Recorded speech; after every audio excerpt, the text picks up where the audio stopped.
प्रवाहाची शक्ती जाणण्यासाठी आपण एखादं अवघड काम हे जोडणे खूप आवश्यक आहे.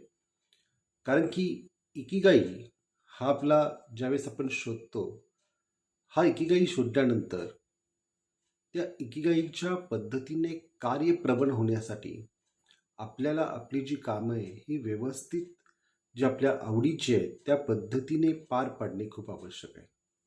त्याच्यामध्ये आपण जर खूप सोपं काम जर निवडलं, तर सोपं काम हे आपण करत असताना त्यात आपल्याला कंटाळा येऊ शकतो.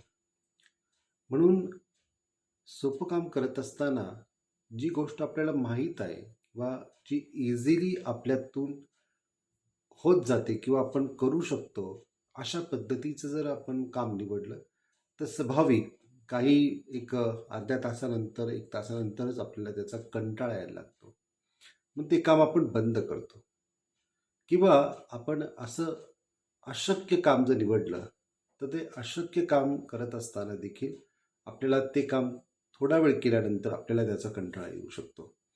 म्हणून एक तर फार सोपं काम आणि फार अवघड काम अशा पद्धतीने जर आपण कोणतंही काम करायला लागलं, तर स्वाभाविक आहे की त्याच्यामध्ये कंटाळवाणापणा हा निर्माण होतो आणि जे कार्य आपल्याला पूर्ण करायचे किंवा जे काम आपल्याला पूर्ण करायचे ते काम आपलं पूर्ण होत नाही.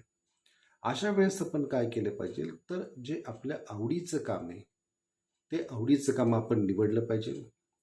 आणि हे काम निवडत असताना जर खऱ्या अर्थाने जे अवघड काम आहे, हे अवघड काम हे आपण निवडून त्या पद्धतीने ते काम पूर्ण करण्याचा आपण प्रयत्न केला पाहिजे. म्हणजे फार सोपं पण नाही आणि फार अशक्य पण नाही, परंतु त्याचा एक सुवर्ण मध्य, ज्याला आपण म्हणू की अवघड, अशा पद्धतीने जर आपण आपलं काम निवडलं, तर आपल्याला निश्चितपणे ते काम करण्यामध्ये एक वेगळ्या प्रकारचा आनंद प्राप्त होतो आणि आपली कामं होत जातात आणि आपल्या कामाचा जो प्रवाह आहे किंवा त्या प्रवाहाची शक्ती जी आहे, ती शक्ती आपोआपच वाढत जाते.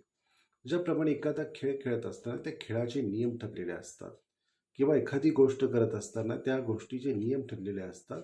त्या पद्धतीने कोणतंही काम करत असताना जो नियम ठरलेला असतो, तो नियम म्हणजे कोणतंही काम हे अशक्य पण नाही, सोपं पण नाही, परंतु त्याचा जो मध्यबिंदू आहे, त्या मध्यबिंदूवरती केंद्रित होऊन करणे.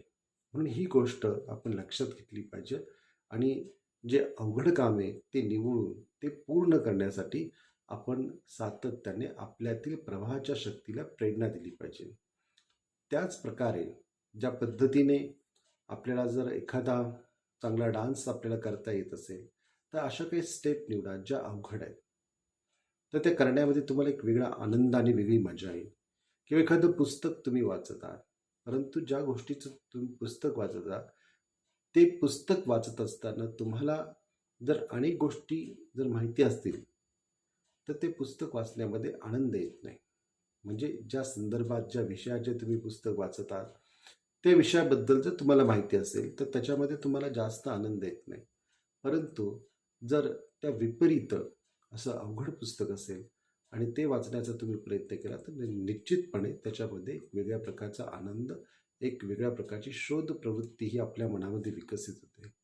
म्हणजे ही गोष्ट जशी पुस्तकाच्या वाचण्याच्या बद्दल, डान्सच्या बद्दल किंवा एखादं काम करत असताना ते काम किती अवघड आहे, हे ज्यावेळेस तुमच्यापुढे आव्हान म्हणून उभं राहतं, त्यावेळेस त्या कामाला अधिक आणि अधिक तुम्ही करण्यासाठी किंवा ते यशस्वीपणे पार पाडण्यासाठी तुम्ही सातत्याने प्रयत्न करत राहतात आणि एक वेगळ्या प्रकारची प्रभावशक्ती ही तुमच्यामध्ये निर्माण झालेली असते.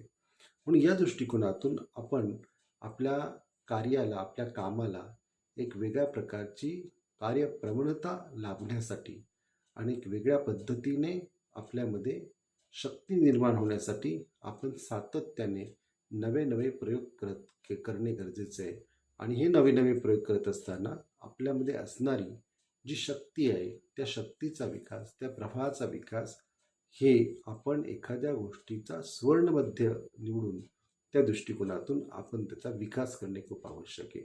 म्हणजे यातून तुमचा इकिगाई जीवनाचा जो प्रवास आहे, तो प्रवास विकसित व्हायला अनेक प्रकारे, अनेक अंगाने, विविध प्रकारे आपल्याला शक्ती मिळू शकेल आणि आपली मानसिकता ही अधिक अधिक उंचवू शकतो. अशा प्रकारचे आपण करू शकेल. तर या दृष्टिकोनातून सातत्याने आपण प्रयोग करणे हे गरजेचे आहे.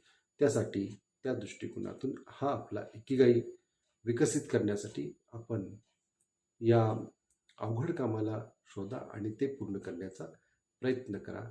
तर निश्चितपणे आपल्याला आपल्या जीवनात यश प्राप्त झाल्याशिवाय राहणार नाही. धन्यवाद.